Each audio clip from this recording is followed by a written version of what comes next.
Good morning to everyone. Today I am present and I'm here on the dais and on the podium here. It's only I have got to thank Mr. C.V. Som. He was supposed to be here, and I'm going to make this presentation on behalf of Mr. C.V. Som, who is the Commissioner of Schools, and at the same time he is the CEO of the Gujarat Knowledge Society.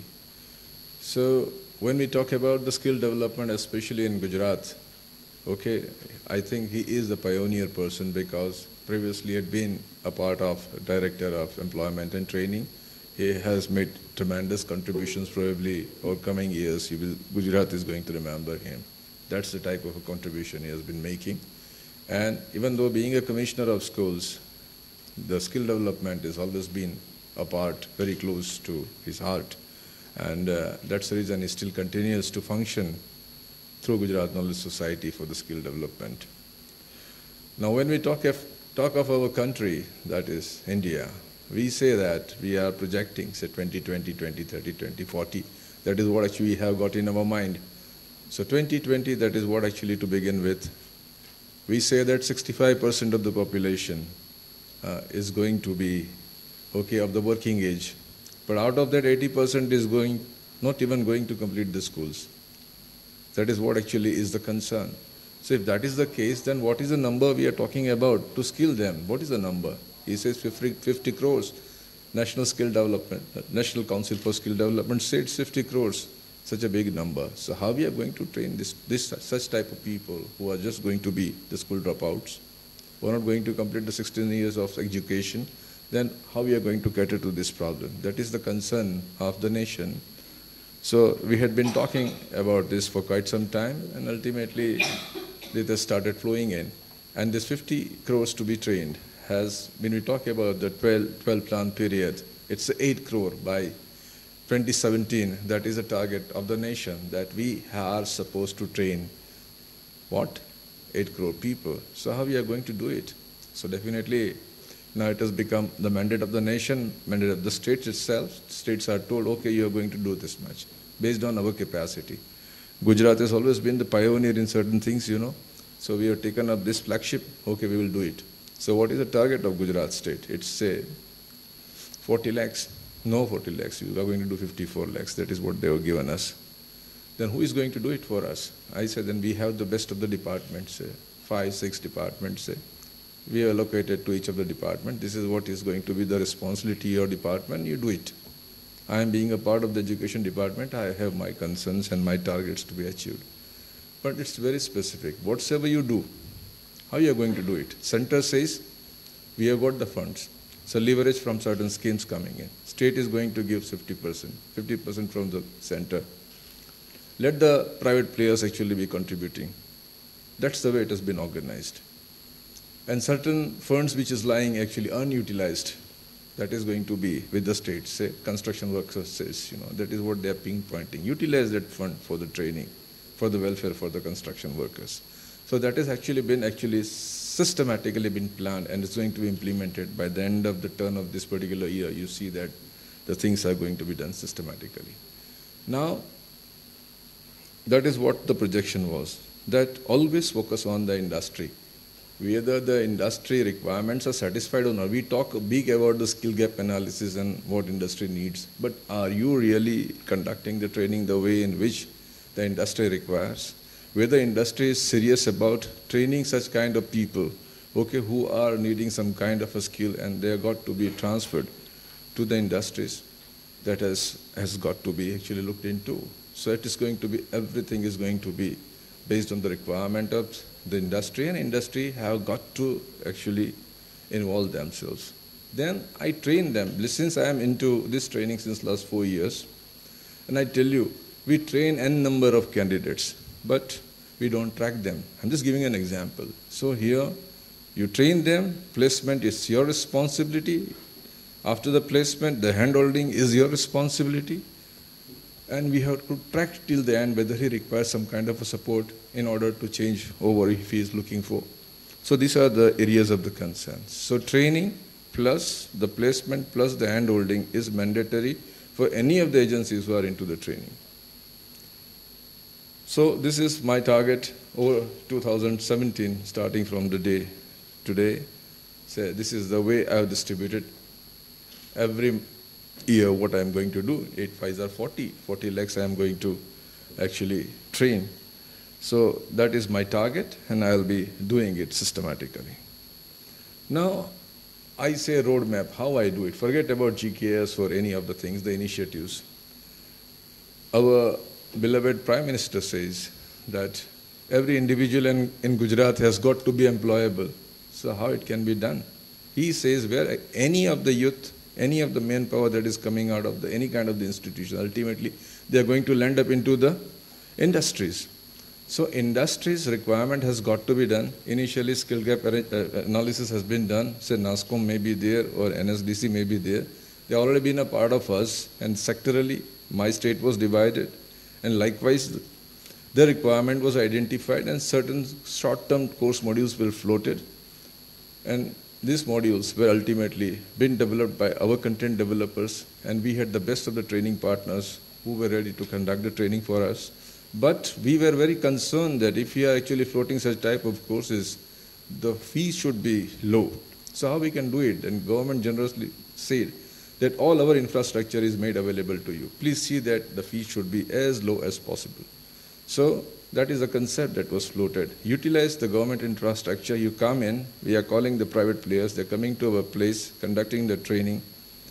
At the same time, National Council says that the quality is always a concern. Then how we should check the quality? We say that the trainer who is conducting the training has got to be assessed. So unless and until he is a certified trainer, he is not allowed to conduct the training. So the chap, other problem comes that there are many schemes which are floating parallel. It's a parallel activity. So how you are going to check it? Then you say that a special unique ID for an individual has got to be created. Otherwise, a lot of duplicate trainings are actually ongoing in the state. So that has also got to be checked. So a student is registered, he is activated on the fees being paid, he is being trained by the partner by sending a certified trainer, he is being assessed by a third-party agency, maybe an NCVT empaneled agency. For us, is a third-party assessment, certification by the Knowledge Society. I mean to say, a Gujarat Skill Development Mission, and ultimately, I tell my training partner, go to the employment exchanges. Every month we have the job shibirs. You are going to put up your desk, okay? And it is a responsibility of the training partner to see that the companies that are coming up, somehow you have got to make him see that he gets the employment. And it's going to be the responsibility of the company to handle and see that he actually settles down with that company. So that is the model, that is what I'm going to talk about, So that is how the Knowledge Society was started. It's still ongoing. Every individual in Gujarat has got to be employable, and we take the responsibility. Since last 3.5 years, we have been functional. We know ifs and buts of every aspects of the skill development because we do it personally. I can say that me as an organization, I actually personally supervise. So question was, the number of trainees is growing. So how to cater this? So this was the idea of Mr. C.V. Som, that only 20 of your private training partners cannot cater to your requirement. Why don't you make all the institutions, maybe schools, colleges, polytechnic, engineering colleges, be your partner?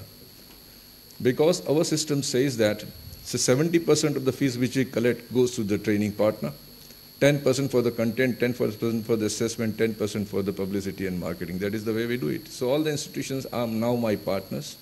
About 7,000 institutes are my partners. And they are making their faculty members to take our training. It's a master's training program, and ultimately they have become my trainers and are conducting such kind of the training programs at their institute. So I say it's my private training partner, it's going to be an institutional training partner. Okay, so that's the beginning. Now here in the slide you say choice-based credit system. This is also one of the wonderful steps taken by the Commissionerate of Higher Education through the Education Department, that they have introduced the choice-based credit system. So every individual student coming to arts, commerce and science institutes, it's compulsory for them to take the skill-based program. It's compulsory. And the beauty of it is supported by the Knowledge Society. Many of these institutes, because all our universities, state universities are the partners of our organization. So all these institutes indirectly are activated into CBCS through GKS, and all our courses actually, which the industry wants, are activated. So these are the centers where we have. So choice-based credit system is one of the best of the steps taken by the government of Gujarat through the education department, that the students has got to be trained into some kind of the skills at a foundation level. At the same time, at an elective level, they have got to take some kind of a skill-based programs. And that too, in confirmation of the courses they take, the credits are assigned. It can be the credits which is going to be a part of the course, or it can be an add-on credit. So that's the fantastic step that has been taken.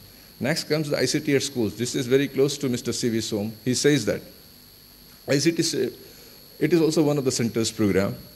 5,970 schools actually. These are the schools. These are the government and grant-in-aid schools where we have actually activated this program.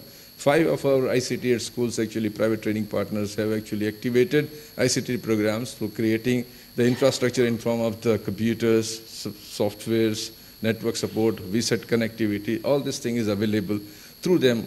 Another important step that is government of Gujarat has taken is that we are not sticking to Microsoft. It's going to be the Linux-based platform, and we are actually focusing on the open office tools, also open source office tools, So this infrastructure in 6,000 schools actually made open not for the students, but the chaps who are looking for some kind of training in the computers, the basic computer concepts, they are being trained there into these schools in the free infrastructure hours. So that's the beauty of it. The school premises having such facilities are now being extended for conducting some kind of the skill-based programs, especially in the IT sector.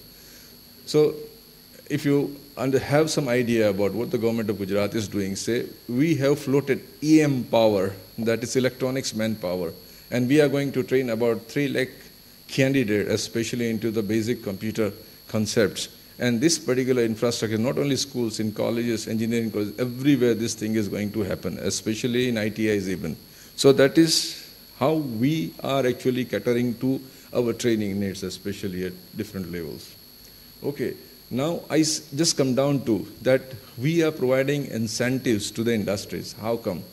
We have the industry policy, and certain section says that if the industries are coming, and if they are actually certified and recognized industry, okay, the government will take a step forward and try to actually have some kind of an understanding and financial support to that industry.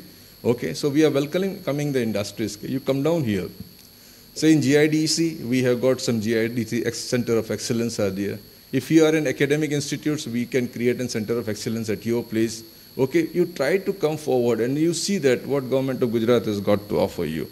So that kind of Center of Excellence are being developed at different places. We are trying to identify the lead centers, say in civil engineering, say in chemical engineering, in textile, everywhere.